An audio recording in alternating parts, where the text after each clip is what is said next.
저는 이 자리에 설 때마다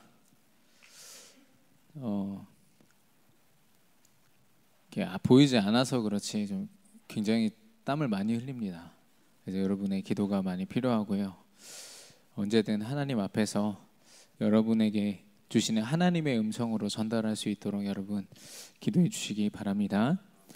오늘 우리 같이 말씀 나눌 제목은요, 야곱의 일생입니다.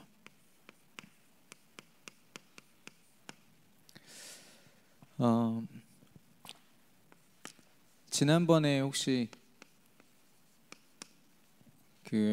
제가 강단에서 전달했던 모세의 일생 기억나십니까? 모세의 그 120년 동안의 그 삶을요, 하나님이 완벽하게 인도해 오셨던 것처럼 오늘도 야곱의 일생을 통하여 하나님이 역사하신 것을 우리가 볼 수 있습니다. 이처럼 하나님의 자녀는요,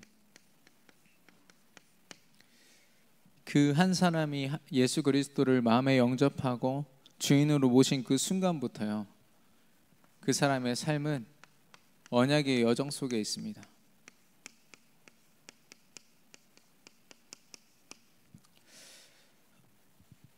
그래서 이 언약의 여정을 걷는 데 있어서는 하나님이 완벽하게 계획하시고 성취해 가시기 때문에 우리가 의심할 필요가 없죠. 의심이 필요한 것이 아니라 오히려 영적으로 하나님께 집중하는 시간이 필요하네요. 영적 집중이 필요한 거죠. 그래서 하나님의 뜻이 무엇인지, 하나님의 계획이 무엇인지 여쭙고 그 답을 얻는 시간이 너무 필요한 겁니다.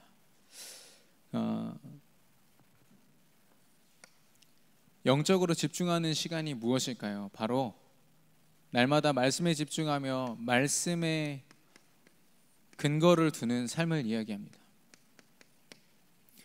아브라함이 이삭을 드리는 중요한 믿음의 결단을 했던 것처럼 우리 삶 속에도 수도 없는 믿음의 결단의 시간이 필요합니다. 그걸 허락하실 때마다 우리의 인생을 말씀 위에 세울 때 하나님이 말씀을 우리 삶의 근거로 삼으시고 배경 삼으사 하나님이 다 책임지시는 삶이 될 줄 믿습니다. 그래서 우리의 모든 삶을요, 하나님께서 주시는 언약으로 채우는 겁니다. 이번 주에 하나님이 이렇게 말씀하셨어.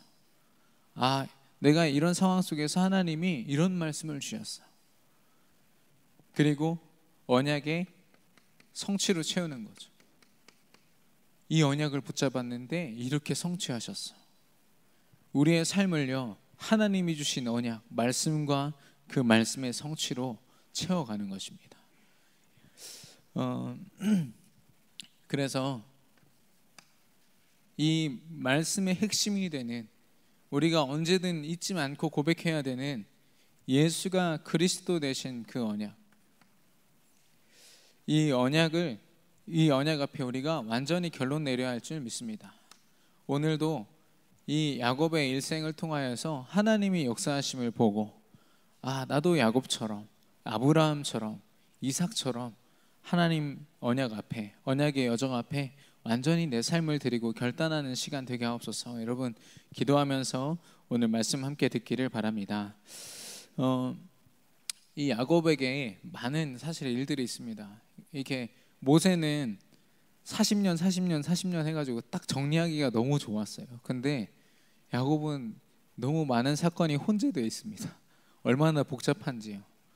근데 오히려 야곱의 삶이 나의 삶과 더 닮았다, 이런 게 많이 느껴질 만큼 야곱이 참 쉽지 않은 인생을 살았더라고요. 근데 주어지는 그 사건들을 보니까요, 믿음의 분량대로 하나님이 허락하시는 거 있죠. 믿음이 없으면 그 믿음을 하나님이 성장시켜 주시려고, 성숙해 하시려고 그에 합당한 사건을 허락하시고요, 또 믿음이 있는 자들에게는 그 믿음을 증거 삼아서 많은 사람들을 살릴 수 있도록 또한 사건을 주시고요.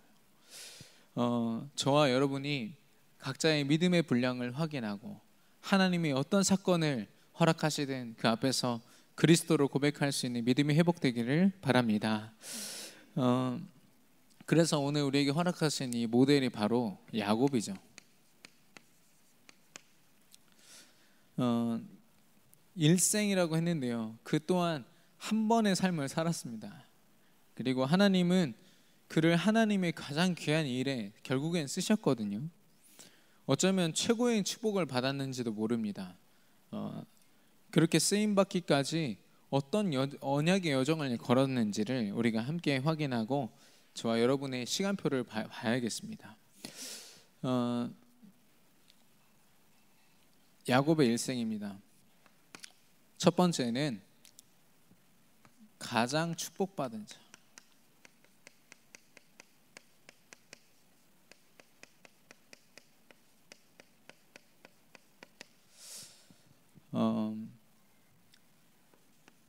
이 야곱은요, 야곱의 그 아버지와 할아버지가 바로 아브라함이고 이삭이지 않습니까?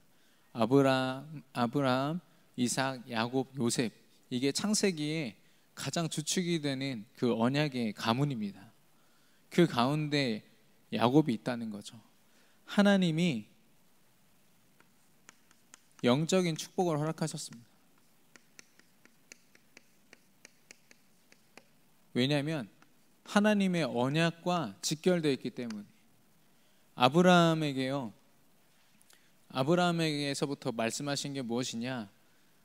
내 친척 아비집을 떠나서 내가 지시할 땅으로 가라고 말씀하십니다. 왜 지시할 땅입니까? 하나님이 언약을 주셨어요. 창세기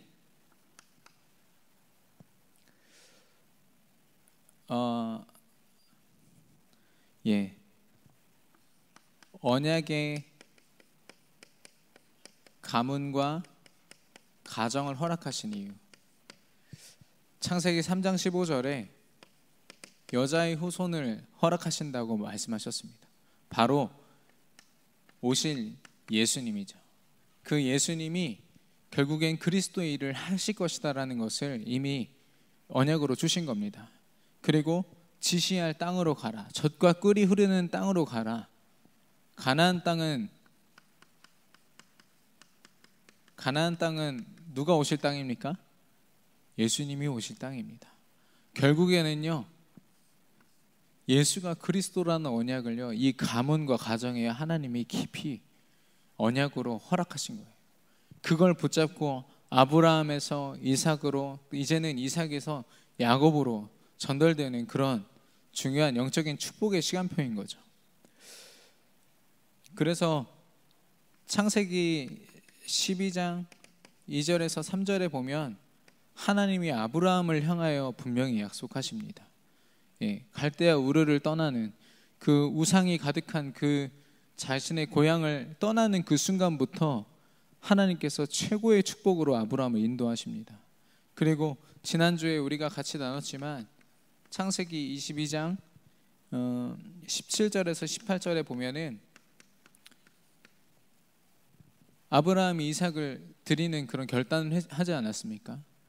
그래서 네 독자를 내게 아낌없이 준 거를 바친 것을 내가 기억한다. 그러면서 하나님이 아브라함에게 하셨던 언약을 다시 한 번 더 주시는 거 있죠. 너로 말미암아 모든 민족이 복을 받게 하겠다. 이거를 이삭과 아브라함 앞에서 같이 선포해 버리십니다. 이삭은 각인됐겠죠. 자기가 죽을 뻔했던 사건이었으니까요. 그런 언약의 가문 속에서 이 야곱이 태어나게 됩니다. 그냥 태어난 게 아니라요, 기도의 배경이 있었어요.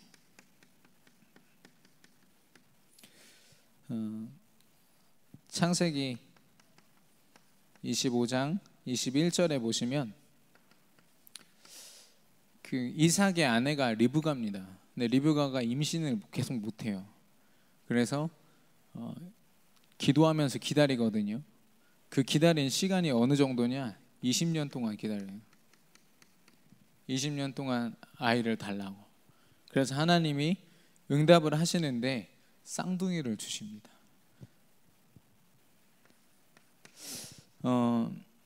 하나님의 완전한 계획이죠. 이 쌍둥이를 볼 때요, 또 이 쌍둥이를 향한 하나님의 그 말씀을 볼 때요, 하나님의 완전한 계획을 볼 수 있습니다. 완전한 계획. 하나님이 뭐라고 말씀하시냐? 뱃속에 두 명이 있잖아요. 쌍둥이니까. 근데 그 아직 태어나지도 않은 그 둘을 보고 하나님이 두 민족이 네 배 안에 있다고 말씀을 하세요. 어떤 민족을 얘기하냐면 이 야곱은 장차 이스라엘이라는 이름을 가지고 이스라엘 민족의 아버지가 됩니다. 그리고 이 에서 쌍둥이 형은요 에돔이라는 이름을 별명을 갖고 에돔 족속의 그 아버지가 됩니다. 그 민족을 하나님께서 이미 보시고 두 민족이 네 태 안에 있다라고 얘기를 하시는 거예요.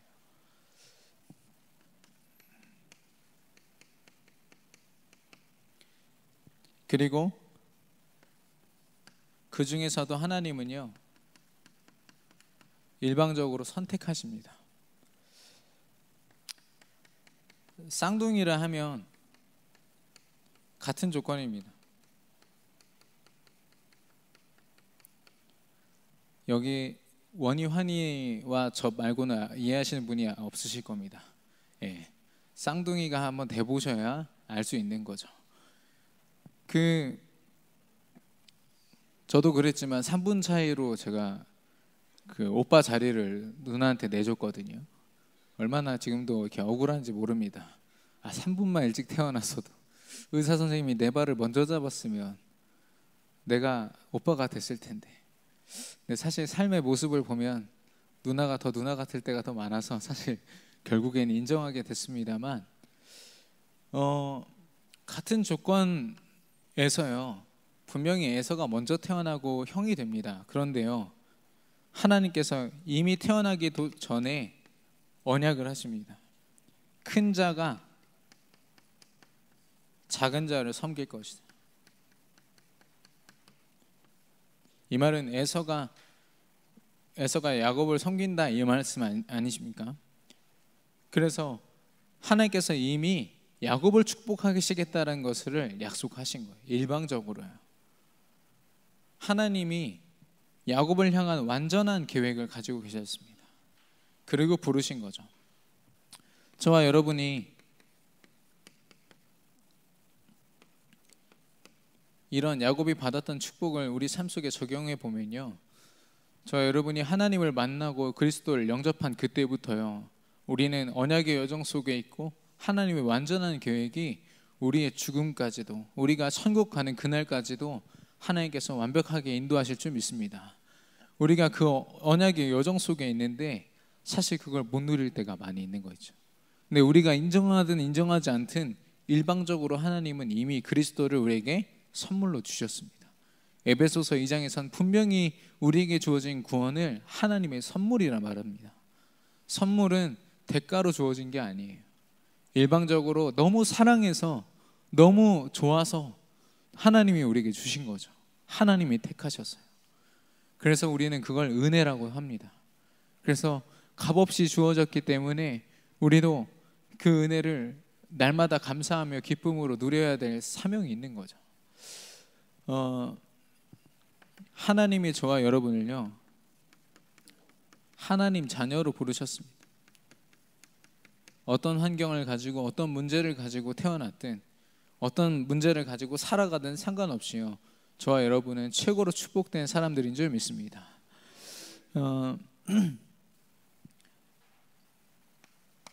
그런데 야곱이 그 삶 속에서요 그 자기가 받은 그 축복들을 조용히 이렇게 누리지 못했던 것 같아요. 여러분도 아시다시피 인본주의의 대가가 아닙니까?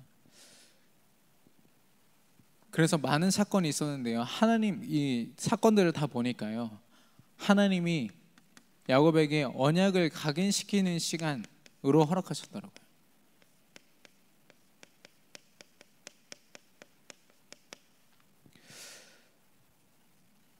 쉽게 말해서 육신적으로 굉장히 고난으로 느껴지는 시간이죠.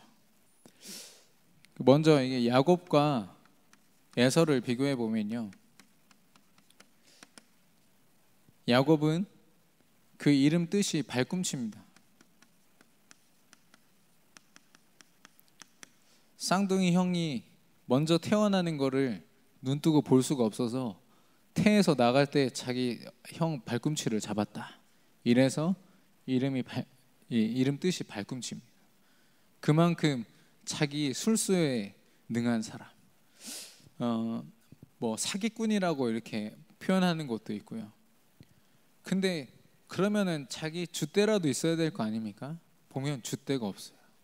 언제 볼 수 있냐면 자기 아버지 이삭을 속여서 장자권을 받을 때 자기가 에서인 척을 하잖아요. 근데 그걸 하게 된 계기가 어머니 리브가 때문에 그래요. 어머니 리브가가 막 데려다가 지금 빨리 가서 장자권 네가 먼저 받아야 된다고 막 이야기합니다. 그러니까 야곱이 얘기해요. 혹시 나 저주받으면 어떡해 엄마? 이렇게 얘기를 해요. 그러니까 리브가가 얘기하죠. 그 저주를 내게 돌려라. 네가 축복 받아야 된다. 역시 어머니들은 대단하신 것 같습니다. 하나님이 주신 그 말씀을 기억하고 리브가가 했지만 굉장히 사실 인본주의죠. 어떻게든 하나님의 언약을 이루실 텐데 어떻게든 그걸 받아보려고 같이 노력을 한 겁니다. 근데 줏대도 없어요. 줏대도 없고, 그리고 여기 기록에 보니까 조용한 사람이고 장막에 거주한다고 했어요. 집안에서 나가질 않는 거예요. 산으로 들로 이렇게 돌아다녀야 되는 그런 사내임에도 불구하고 집안에만 짱 박혀 있는 거죠. 마마보이. 그리고 그 자기 형 에서의 털을 입을 때 보니까 매끈했다고 했어요.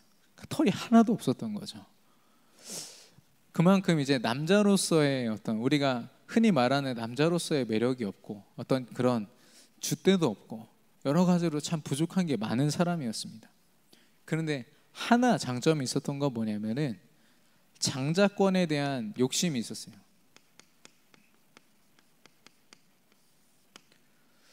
이 장자권이 무엇이냐면 영적인 축복을 하나님께서 그 가문에 허락하지 않았습니까? 그 가문에 대대로 하나님께서 허락하신 그 축복을 자기가 너무 받고 싶었던 거예요. 그 언약을 사모하는 마음이 있었고요. 하나님이 주신 그 축복을 사모하는 마음이 있었어요. 반대로 보면 에서는 피부가 붉고 털이 많았습니다. 그래서 붉은 자라는 이름으로 에서라는 별명을 얻었거든요. 이름을 얻었는데 나중에 그 팥죽 한 그릇에 자기 장자권 팔아 넘기지 않습니까?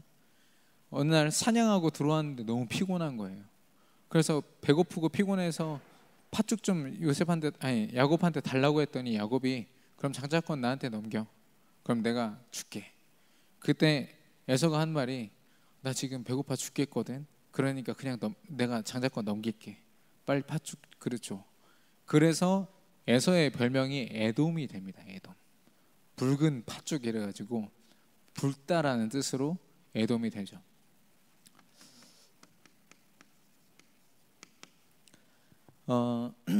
그래서 이 에서는 사냥하는 사람이었고 들사람이라고 했어요. 들에서 사냥하는 사람. 굉장히 좀 남성스러운 그런 모습이었죠. 근데 중요한 거는 이 장자권을요 귀하게 여기지 않았어. 하나님이 주신 언약을 되게 가볍게 여겼다고 했습니다. 창세기 25장 34절에 보니까 팥죽 한 그릇에 장자권을 팔아 넘기는 그 에서를 보면서 성경은요 그 언약을 장자권을 가볍게 여김이라 라고 하고 있습니다.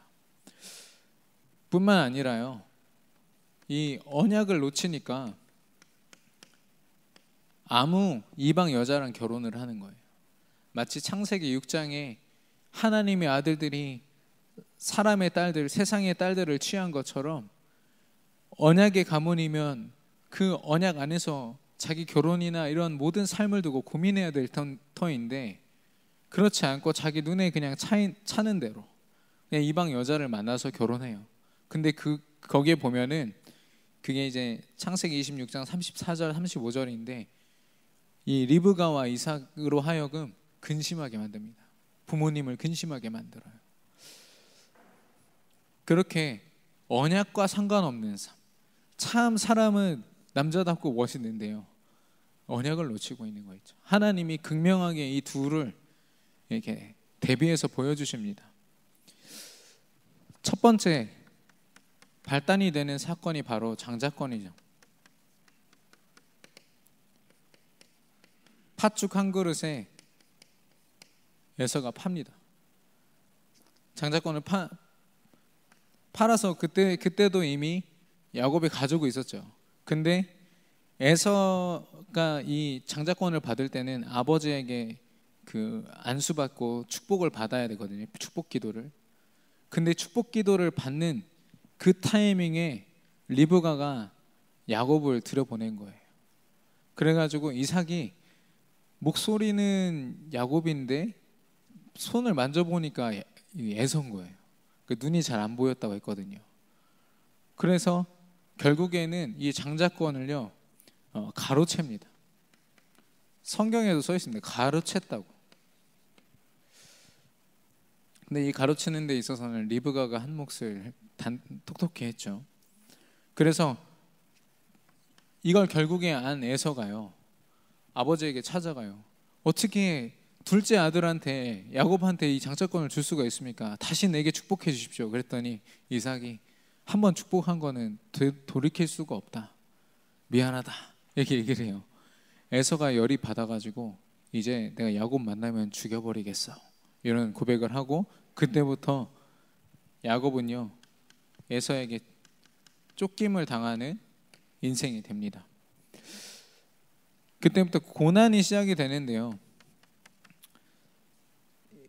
이 야곱이 택한 그 도망간 장소가 어디냐면 자기 삼촌이 있는 어머니가 리브가잖아요. 리브가의 오빠가 바로 라반입니다. 라반 삼촌의 집에 이제 도피해 있는 거죠. 죽지 않기 위해서요. 근데 그 시기가 가장 힘든 시간이었습니다. 자기 삼촌한테 사기당하는 시간. 갔는데 삼촌 딸 라헬이 너무 이쁜 거예요. 그럼 라헬을 달라고 했더니 그럼 우리 집에서 7년 동안 일해주렴. 그래서 7년 동안 죽도록 일을 했어요. 근데 삼촌이 7년 후에 누굴 줬습니까? 큰딸 레아를 줬어요. 둘째 딸 라헬을 안 주고. 그래서 왜 레아를 줬습니까? 했더니 그럼 라헬을 갖고 싶으면 7년을 더 일해라. 그렇게 된 거예요. 그래서 14년 동안 일을 해서 라헬을 얻었는데 이제 벗어나야 되지 않습니까? 그때 라반이 또 꼬드겨가지고 내 양을 치워달라고 하면서 6년을 또 잡고 있습니다. 그래서 레아와 라헬과 양을 치는 일을 위해서 무려 20년을 보냅니다. 거의 그 한 집에 종처럼 일을 한 거죠. 근데 중요한 거는 이 삼촌한테 자기가 의지하려고 간 거잖아요. 도망간 건데 그 삼촌의 아들들, 그러니까 자기 친척들이죠. 친척들이 이렇게 오해를 한 거예요. 모함을 해요. 왜냐하면 그 라반 삼촌의 집에 있는 가축들이 건강 상태가 안 좋아요. 근데 야곱의 그 가축들은 굉장히 건강한 거예요. 그래가지고 말하기를 저 야곱이 우리 아버지의 그 가축을 다 훔쳐갔다고, 재산을 다 훔쳐갔다고 그렇게 작당을 하고 있는 거를 야곱이 듣습니다. 그래가지고 그때부터 모함이 시작된 때부터 다시 도망합니다. 도망하고 쫓기죠. 도망하고 쫓겨서 여기 왔는데 여기 와서 또 도망하고 쫓기는 거예요. 20년 만에. 결국에는 이제 라반한테 잡힙니다. 잡혀가지고 이제 자초지종을 설명하고 결국에는 자기 삼촌과 화해하고 언약을 맺습니다만 그 전까지는 막 도망하느라고 고생을 많이 해요. 근데 이게 끝이 아니죠. 자기 인생의 가장 큰 문제는 사실 이거였기 때문에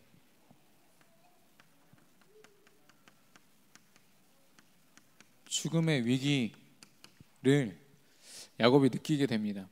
언제냐면 자기가 고향에 돌아가겠다고 이야기를 했더니 고향 땅에서 이제 소식이 왔어요. 뭐라고 했냐면 에서가 장정 400명을 데리고 지금 너한테 가고 있다. 너를 만나기 위해서.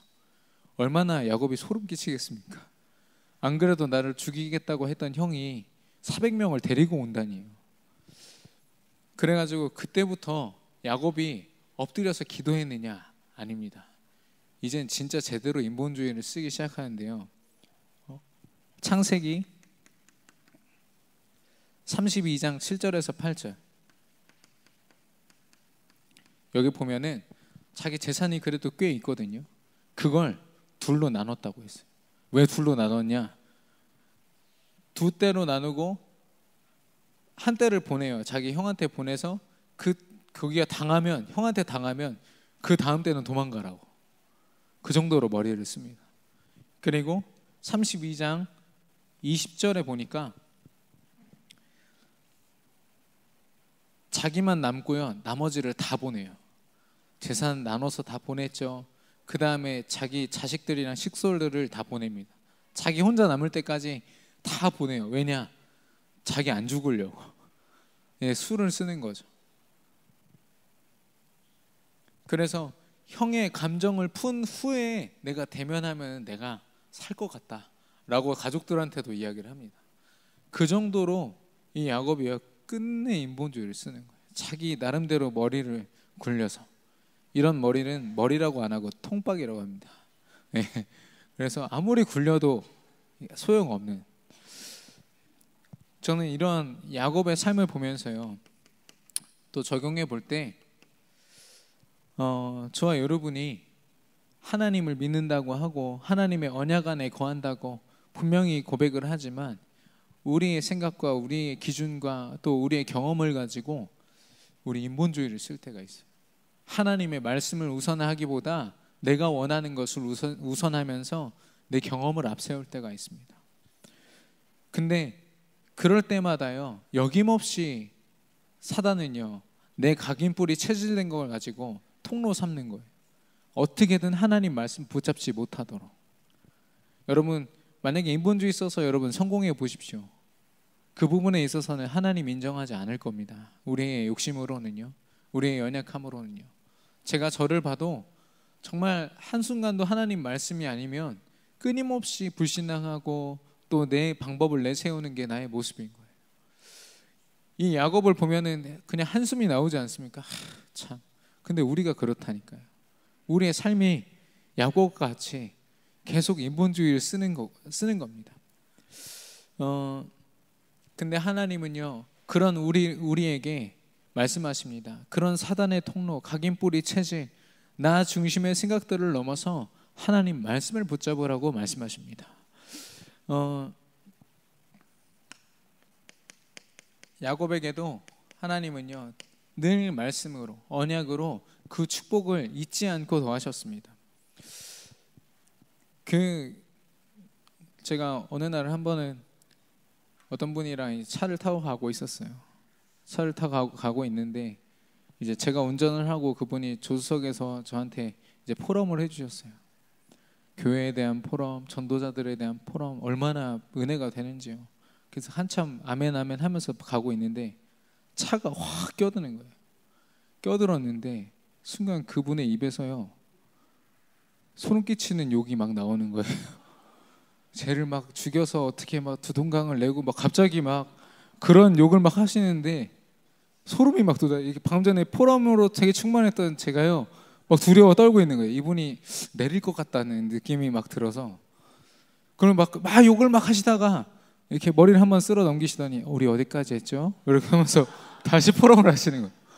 와, 이분은 당연한 거예요. 근데 물론 굉장히 하나님 앞에 쓰임받는 분입니다만은 제가 너무 놀랐어요. 이런 게 각인뿌리 체질이구나. 우리도 모르게 퍽퍽 튀어나오는 게 이게 각인뿌리 체질이구나. 아마 야곱도 나름대로 하나님 말씀 앞에서 서지 않았겠습니까? 언약을 사모하는데. 근데 또 자기가 할 수 있는 게 자기 방법밖에 없었던 거예요. 그런 야곱에게요, 하나님이요, 하나님을 체험하는 시간을 허락하십니다. 하나님을 중요하게 체험할 때는요, 야곱이 홀로 있었습니다. 목동으로 있었던 다윗과 같이요. 그리고 그 미디안 광야에서 혼자 양을 치면서 있었던 모세와 같이 홀로 있는 그 시간이요 꼭 필요한 거예요. 가장 외로운 시간이었지만 언제냐면 창세기 28장 13절에서 22절입니다. 이 시기가 언제냐면은 장자권을 팔고 이 라반 삼촌의 집에 도망갈 때 베델이라는 지역에서 이제 야곱이 꿈을 꿉니다. 꿈을 꿀 때 하나님께서 말씀하시거든요. 내가 너와 함께 하겠다. 너를 통해서 모든 열방 민족이 복을 받게 하겠다. 아브라함과 이삭에게 했던 그 언약을요 이 야곱에게 말씀하시면서 내가 너와 함께 하겠다고 얘기하십니다. 지금 인본주의 써서 도망가는 와중에도요 하나님이 이 사건 가운데 말씀을 이미 주신 거예요. 야곱이 그때라도 그 말씀을 제대로 붙잡았으면 어땠을까, 좀 이런 생각이 드는데요. 분명히 하나님 말씀하셨거든요. 내가 너 책임질 거라고, 내가 너 언약 속에서 내가 너 인도해낼 거라고 분명히 말씀하셨는데 이제 끊임없이 인본주의를 쓰는 야곱을 봅니다.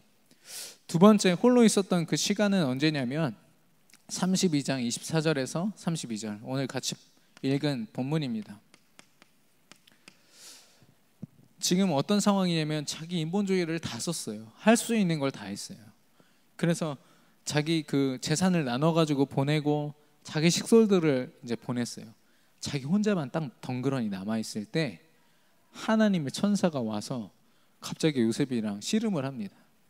씨름을 하는데 못 이겨요. 야곱을 못 이겨서 이 천사가 야곱의 그 허벅다리를 치거든요. 힘줄을 쳐서 힘줄이 이제 다칩니다. 다치고 나서 어쨌든 이겼으니까 다 끝났으니까 내가 이제 가겠다. 하나님의 천사가 말을 합니다. 그랬더니 나로 하여금 가게 하라 얘기하는데 야곱이 그 자리에서 가로막고 뭐라고 하냐면 나를 축복하지 아니하면 가게 하지 아니하겠나이다. 나 이제까지 내 힘으로 내가 다 해왔어요. 근데 내 지금 이 모양 이 꼴이에요. 나 혼자 남았어요. 하나님 내게 축복 주세요. 그제서야 하나님 앞에 엎드린 거예요. 그제서야 하나님의 은혜를 구한 거예요. 하나님이 역사해 주시라고 내 삶 속에. 그 천사와 밤새도록 씨름할 만큼 그만큼 간절했어요. 근데 그때 주신 언약입니다. 너의 이름을 더 이상 야곱이라 하지 않겠다. 이제는 너의 이름을 이스라엘이라 할 것이다. 이스라엘은 하나님과 사람을 상대로 이겼다라는 뜻입니다. 그 씨름에서 이겼다는 말이죠. 이 언약을 주셨는데 이 언약의 증거가 무엇이냐면 허벅지 부상이에요. 이게 뭐 이렇게 대단한 거냐라고 했는데 이스라엘 사람들은 그 여기 성경에서 말씀하시는 것처럼 허벅지 그 32장 오늘 본문을 잠시 보겠습니다. 32장 32절에 보면 지금까지 허벅지 관절에 있는 둔부의 힘줄을 먹지 아니하더라 라고 했어요. 하나님이 야곱에게 역사하신 것이 증거가 돼가지고 그 후손들에게 증거로 남아있는 거예요. 하나님이 분명히 역사하셨다는 거죠. 그래서 그때부터요 하나님이 하나하나 회복해 가십니다. 첫 번째는 에서와의 관계입니다. 결국엔 에서를 만났어요. 홀로 가서 에서 앞에 엎드려졌는데 에서가 와서 껴안아줬어요. 그리고 에서한테 자기 재산을 막 주고 싶어서 막 준다고 했더니 에서가 끝내 거절하다가 결국에는 받습니다. 그래서 그 형제의 관계가요 완전히 회복이 돼요. 뿐만 아니라 아까 이 언약을 받은 곳이 베델이라는 곳이에요. 베델은 가나안 땅입니다. 이 야곱의 가족들이요 창세기 35장 6절에 보시면 야곱과 그와 함께한 모든 사람이 가나안 땅 루스 곧 베델에 이르고 라고 했습니다. 거기에서 자신의 장막을 칩니다. 거기에서 새로운 삶을 시작을 하는 거죠. 하나님이 허락하신 가나안 땅, 하나님의 언약이 성취될 가나안 땅을 하나님께서 야곱에게 그 가정의 가문에 허락하신 겁니다. 회복시키신 거죠. 그 베델에서 하나님 앞에서 이 가나안 땅을 회복시키신 이후에 한 번 더 하나님이 확증하십니다. 아까 천사와 씨름하고 말씀하셨던 이 말씀을요 한 번 더 하세요. 35장 9절에서 12절이죠. 너의 이름을 더 이상 야곱이라 하지 않고 이스라엘이라 하겠다. 그리고 너로 말미암아 온천하 만민이 복을 받도록 하겠다. 다시 한 번 더 그 약속을 주십니다. 하나님이 확증하시는 거죠. 그래서 결국에는 여러분 야곱이 이스라엘이라는 이름을 받았잖아요. 그리고 그 아들 12명이 이스라엘의 12지파의 이름이 됩니다. 12지파의 아버지가 됩니다. 어마어마한 축복이죠. 사실 이스라엘이라는 나라가 탄생될 때 바로 그 이름을 야곱에게 허락하신 겁니다. 비록 인본주의가 가득한 그의 삶이었지만 인생의 작품을 남기게 하셨습니다. 어떤 작품을 남겼느냐? 바로 요셉이죠. 이 아들 요셉을 굉장히 사랑했어요. 그래서 늘 하나님의 말씀을 이 요셉에게 특별히 더 많이 증거해주고 전달해주고 했습니다. 이 야곱이요. 근데 어느 날 이 요셉이 형들 앞에서 자기에게 하나님이 보여주신 꿈 얘기를 해요. 그 모든 집단이 자기한테 절했다고. 그리고 해와 달과 11개 별이 나한테 절했다고.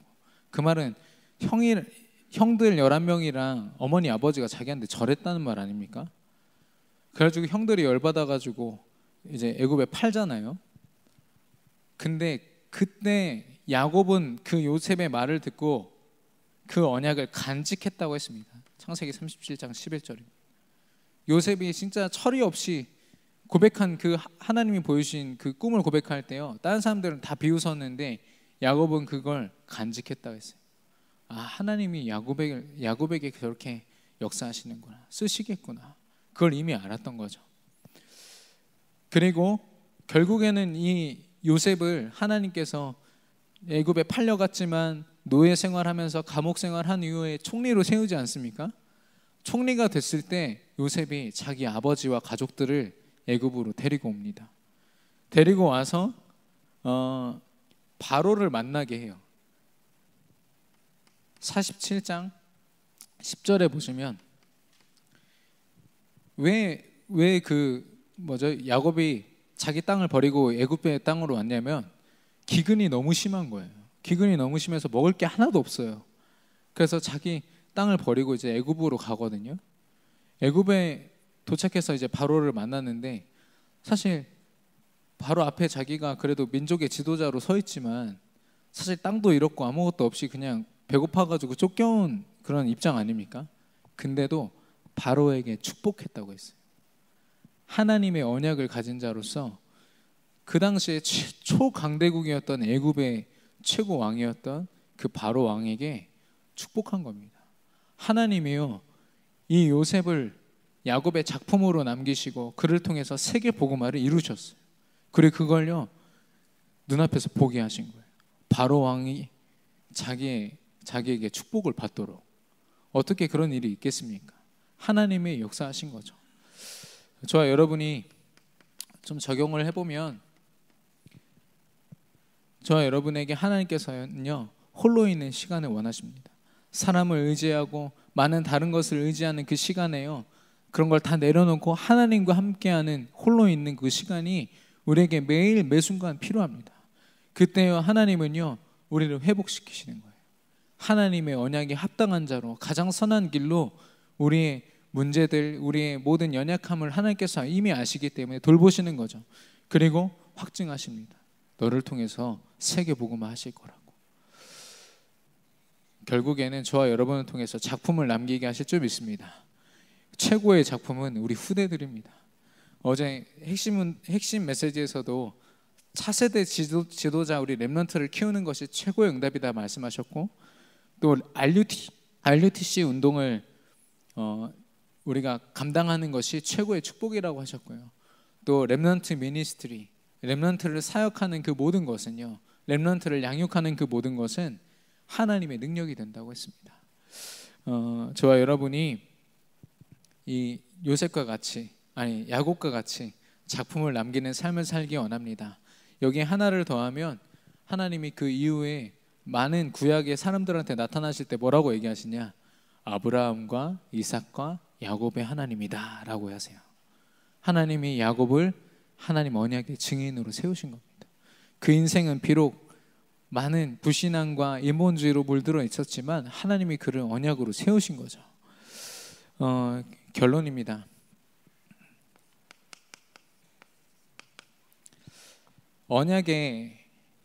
저와 여러분은 언약의 여정 속에 있습니다.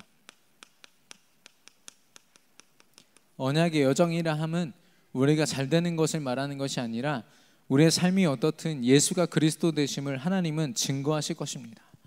그게 바로 언약의 여정이기 때문에 저와 여러분이 하나님이 다 책임지실 것을 믿고 절대 불신앙할 이유가 없습니다. 낙심할 이유도 없고요. 포기해서는 절대 안 됩니다. 하나님이 결국에는 우리를 쓰실 것이기 때문에. 그래서 저와 여러분이 말씀, 언약 속에 있는 게 중요합니다.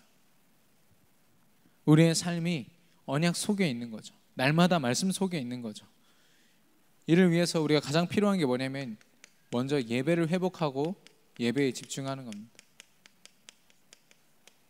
그리고 우리 교회에 주신 그 사명이죠. 올 한 해 동안 시스템이라고 했습니다. 시스템이라 함은 바로 예배가 되어지는 시스템을 말합니다. 우리가 어디에 가든 우리 교회에서만 예배하는 것이 아니라요, 날마다 우리가 가는 모든 곳에서 하나님이 부르신 그곳에서 우리가 바로 예배하는 것, 시간을 정하고 장소를 정하고 그 시간은 절대 세상과 타협하지 않고 예배하는 것, 그게 바로 시스템입니다. 그래서 요즘에 담임 목사님을 통해서 주신 미션이 뭐냐면 실제 다락방, 우리 교회를 세우시는 그 모든 시작과 또 저와 여러분이 하나님 앞에 세워지는 그 모든 시작에는 이 다락방이 있습니다. 그렇기에 저와 여러분이 내가 이 사역을 감당하겠다, 아니면 그 다락방이 이루어지는 그 현장에서 내가 함께 참여하겠다, 이런 마음을 가지고 결단하는 겁니다. 그때 하나님은 우리와 함께 하시며 성령으로 역사하시고 100% 책임지시고 우리를 그리스도 이름으로 세상 앞에 승리케 하실 줄 믿습니다. 어떤 그 여름 성경학교에서요, 이렇게 활동을 하는데 그릇을 팍 깨트리더라고요. 그릇 깨진 조각을 가지고 거기다 자기 이름을 다 새기는 거예요. 각자 자기 이름을 새기는 거죠. 그건 창세기 3장으로 완전히 깨져버린 하나님의 형상을 이야기합니다. 근데 그걸 가지고 다른 반죽들과 함께 다시 그릇을 만드는 거예요. 다시 그릇을 만들어서 멋진 작품을 남깁니다. 근데 거기 보면은 그 깨어진 조각이 그대로 남아 있거든요. 그걸 보면서 이게 바로 하나님의 형상이다, 회복된 형상이다, 이렇게 활동하는 걸 봤습니다. 비록 우리가 창세기 3장으로 물들어 있는 우리의 연약함이 있지만 하나님은 우리를 들어서 하나님의 그릇으로, 바울과 같이 택한 그릇으로 세우시고 하나님의 일을 위하여 사용하실 줄 믿습니다. 야곱과 같이 분명히 언약을 붙잡고 승리하는 저와 여러분의 삶이 되기를 바랍니다. 오늘 주신 말씀 붙잡고 합심으로 기도하겠습니다.